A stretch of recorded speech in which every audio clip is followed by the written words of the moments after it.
Hello student, welcome to the Adihantam Academy. So student, today we'll talk about some short tips to solve the numerical problems related to the physical chemistry.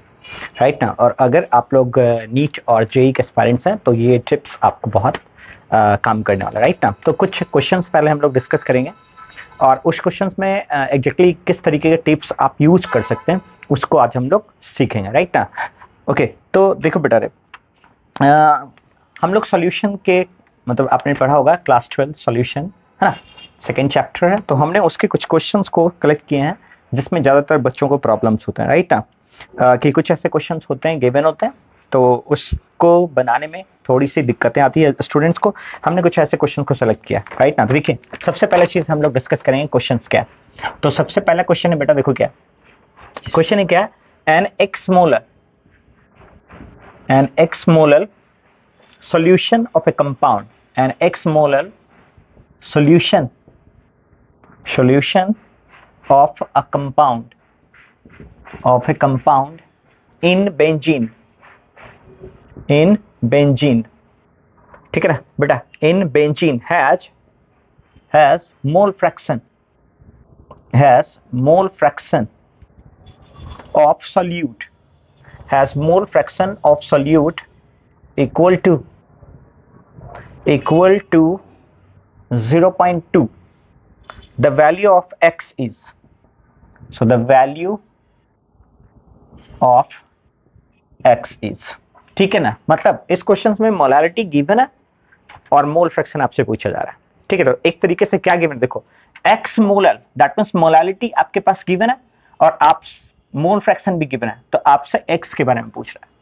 यानी कितना number of moles of solute dissolve है given amount of solvent में, इसके बारे में बात करना है हमें. ठीक है, तो x मोलर, सबसे पहला चीज तो देखो x मोलर, ऐसे क्वेश्चंस में क्या क्या आपको पता होना चाहिए. राइट ना, तो देखिए x मोलर सॉल्यूशन मींस होता है बेटा क्या, सबसे पहला चीज x moles of solute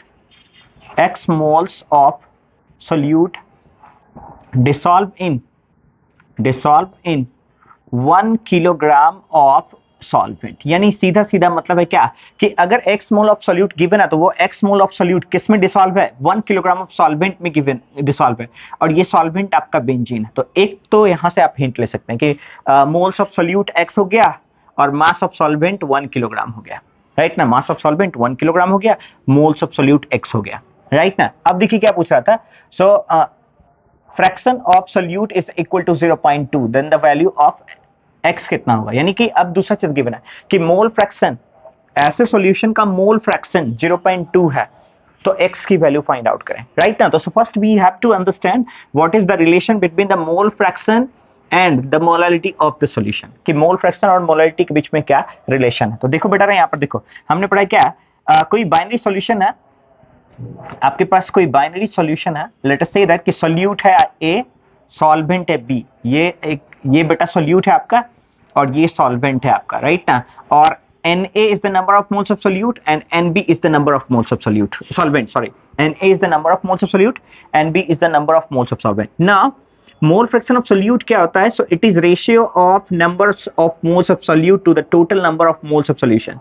In the number of moles of solution, Na is the number of moles of solute and Nb is the number of moles of solvent. So Xa is equal to, basically we can write Na divided by Na plus Nb, and the mole fraction of solvent B, मैंने solute को A से represent किया, solvent को B से represent किया, इसलिए psi A is the mole fraction of solute, psi B is the mole fraction of solvent. So psi B is equal to क्या हो जाएगा बेटा, Nb divided by Na plus Nb. Now आप क्या कीजिए, पहले इन दोनों का रेशियो निकाल लीजिए. जब हम लोग इसका रेशियो निकाल लेते हैं, mole fraction of solute divided by the mole fraction of solvent, then we can write Na divided by Na plus Nb divided by Nb Na plus Nb. तो दैट में देखिए बेटा इसको कट करेंगे, आपके पास फाइनली क्या आ गया, number of moles of solute divided by number of moles of solvent. यानी कि अगर आप मोल फ्रैक्शन ऑफ सॉल्यूट और मोल फ्रैक्शन ऑफ सॉल्वेंट का रेशियो निकालते हैं तो exactly number of moles of solute A to the number of moles of solvent B का ही रेशियो निकलता है. तो ये सॉल्यूट के नंबर ऑफ मोल्स और सॉल्वेंट के नंबर ऑफ मोल्स का ही रेशियो होता है, exactly the mole fraction of these two. Now आगे बढ़ते हैं थोड़ा सा, देखिए यहाँ से. So mole fraction of solute divided by mole fraction of solvent must be equal to the number of moles of solute the number of moles of solute divided by the number of moles of solvent, and number of moles of solvent can write, देखो बेटा रे, NB को आप लिख सकते हैं क्या, given mass of solvent divided by molar mass of solvent, given mass of solvent divided by molar mass of solvent, so WB by MB. So we can write here, from here, NB can write as WB by MB. किस तरीके से लिख सकते हैं बेटा इसको, WB by MB. यहाँ तक तो कोई डाउट नहीं है ना, ठीक है.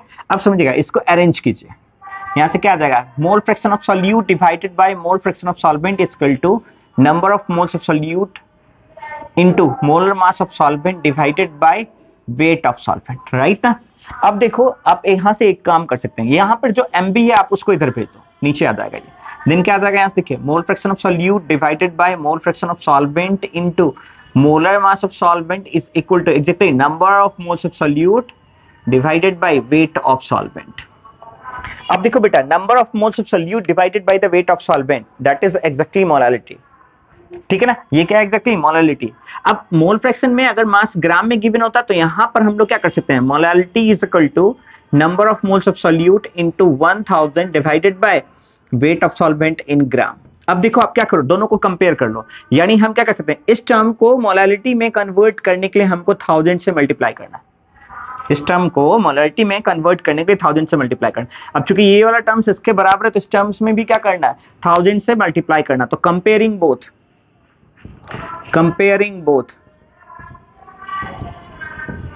बोथ आपके पास क्या गया, molality is equal to mole fraction of solute into 1000 divided by mole fraction of solvent into molar mass of solvent is equal to number of moles of solute into 1000 divided by weight of solvent in gram. So this is the relation between the molality and mole fraction. ये molality और mole fraction के बीच का relation है.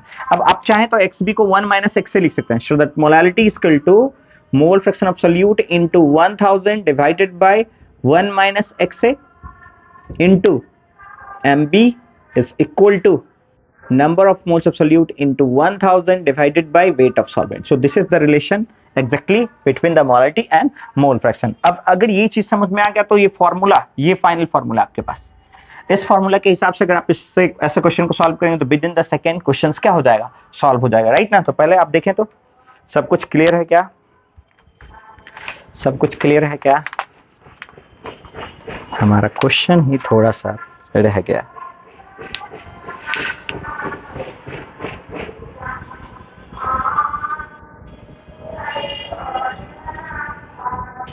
Okay, now everything is fine.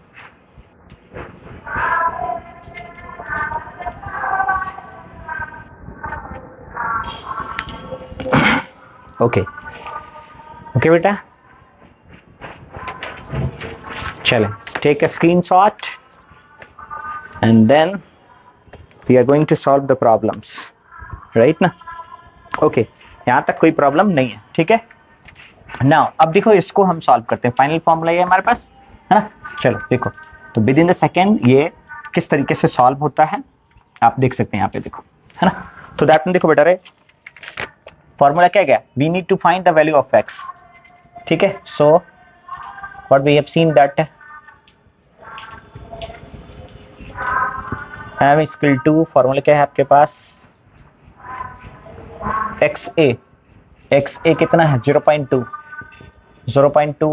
into 1000 divided by 1 minus 0.2 into molar mass of benzene, right ना. Benzene का molar mass कितना होता है 78, right ना. सो m is equal to 0.2 into 1000 divided by 1 minus 0.2 is 0.8 into 78.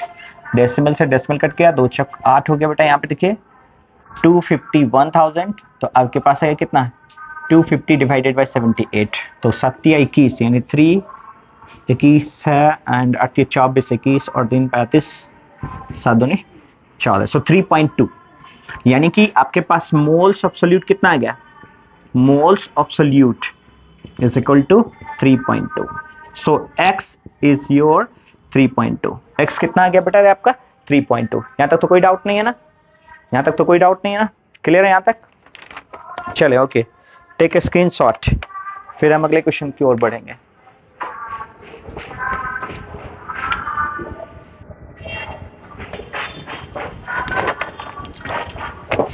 Okay तो देखो बेटा, आई होप कि आपको अच्छे से समझ में आएगा, ठीक है ना। अब अगले क्वेश्चन की ओर बढ़ते हैं, ठीक है। दूसरा क्वेश्चन देखते हैं किस तरीके का है। बेसिकली इसमें भी हमें एक छोटे से टिप्स की रिक्वायरमेंट है, तो वो इजीली सॉल्व हो जाएगा, है ना। तो देखिए आपके पास एक क्वेश्चन है यहाँ पे, and that question is related to the relative lowering in vapour pressure. RLVP से रिलेटेड क्वेश्चन है, जो कि बेसिकली पूछा जाता है ना। बोर्ड एग्जाम के पर्पज से भी अच्छे होते हैं, नीट के पर्पज से भी अच्छे होते हैं। तो क्वेश्चंस देखिए हमारे पास क्या है। क्वेश्चन कह रहा है क्या, क्वेश्चन देखिए बेटा रे, राइट ना। क्वेश्चन नंबर 12 यानी कि सेकंड क्वेश्चन हम लोग यहाँ पे देखेंगे, ठीक है। ये क्वेश्चन क्या कहता है यहाँ पे देखिए। क्वेश्चन कह रहा है क्या कि the vapour pressure of pure benzene, the vapour pressure of pure benzene, the vapour pressure, the vapor pressure of pure benzene, the vapor pressure of pure benzene, pure benzene at 25 degrees Celsius, at 25 degrees Celsius is 640 millimeter at Hg, मतलब mercury पर 640 millimetre तक का pressure लगाता है। Okay now, and that of solution of solute A, and that solution of solute A lower the vapor pressure, lower the vapor pressure, lower the vapor pressure of solution is 630 millimeter at Hg, right ना। then find the molality of solution। तो question क्या है, find the molality of the solution, then find molality of solution, molality of solution, right ना। यानी questions में molality आपसे पूछ रहा है, लेकिन आपने पढ़ा होगा अगर relative lowering in vapour pressure is a type of colligative properties, और उसमें आपने बेसिकली पढ़ा होगा कि क्या कि when a non-volatile solute dissolve in pure solvent then the vapor pressure decreases due to the formation of homogeneous mixture। तो क्या होता है कि homogeneous mixture फॉर्म होता है, उसके कारण सरफेस पर solute और solvent दोनों प्रेजेंट हो जाते हैं। solute चूंकि नॉन वोलेटाइल होता है तो solvent का जो वेपर प्रेशर पहले था उतना रहेगा नहीं, वो डिक्रीज हो जाएगा।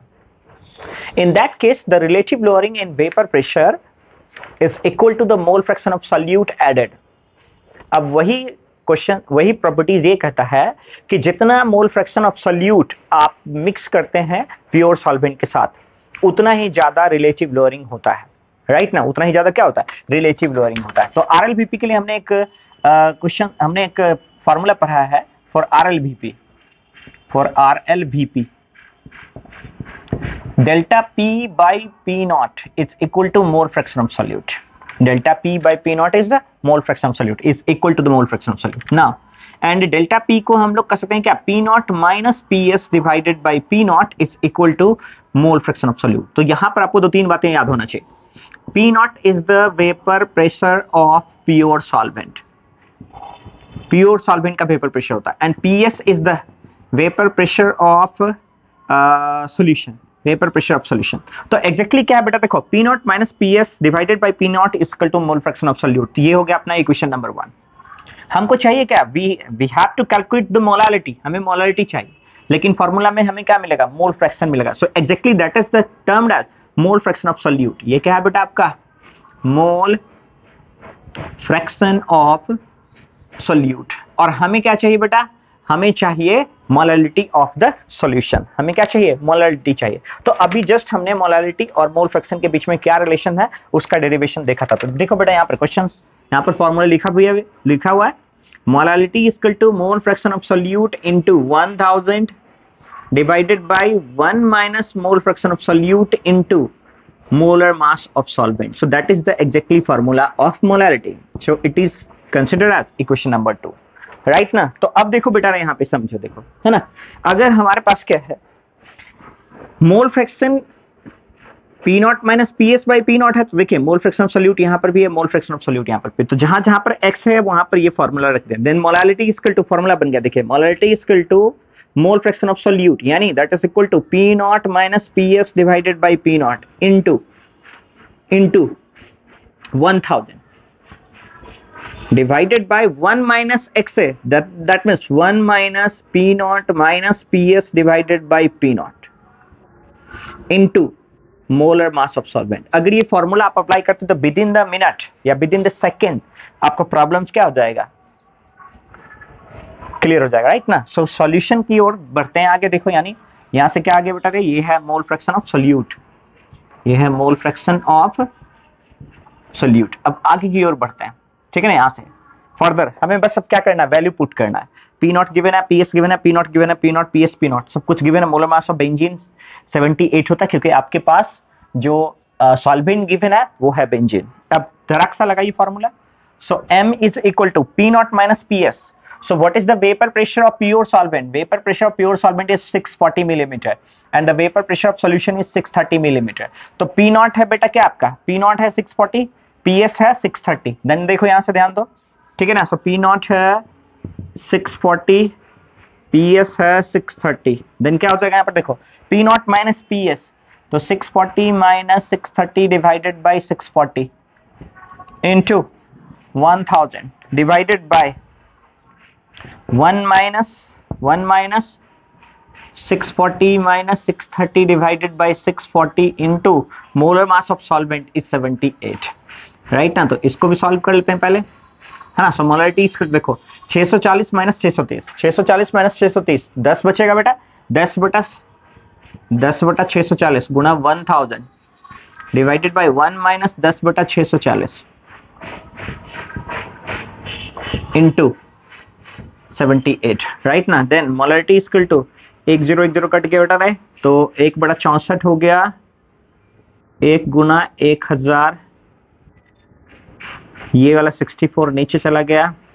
अब इसको सॉल्व करेंगे तो 64 ये भी कट गया, 64 माइनस 1 63/64 इंटू 78, यानी 64 से 64 कट गया। सो मोलरिटी इक्वल टू कितना आ गया, 1000 डिवाइडेड बाई 63 इंटू 78। इसको सॉल्व करेंगे बेटा तो देखिए 78 है, 1000 को डिवाइड करना है, तो 78 डिवाइडेड बाई 1000 कितना आ जाएगा, 1 टाइम्स 10 में से 8 गया 2, 10 में से 8 गया 2 एंड 9 में से 7 गया 2, 1 0 और आ जाएगा यहाँ पे, ठीक है ना। 1 0 और आ गया यहाँ पे। तो हम लोग यहाँ पर फिर क्या कर सकते हैं, 7 21 3 बार लगा सकते हैं, तो 13 बटा 63 6 12 यानी 0.2, ठीक है ना, 0.2 m। ये आ गया molarity of the solution. Clear है यहाँ तक, कोई डाउट तो नहीं है ना। ठीक है बेटा, बताएंगे आप लोग ऐसे क्वेश्चंस नेक्स्ट टाइम से आसानी से बनेंगे कि नहीं बनेंगे, बताइए। ठीक है, चलिए क्लियर दिख रहा है यहाँ पे, है ना।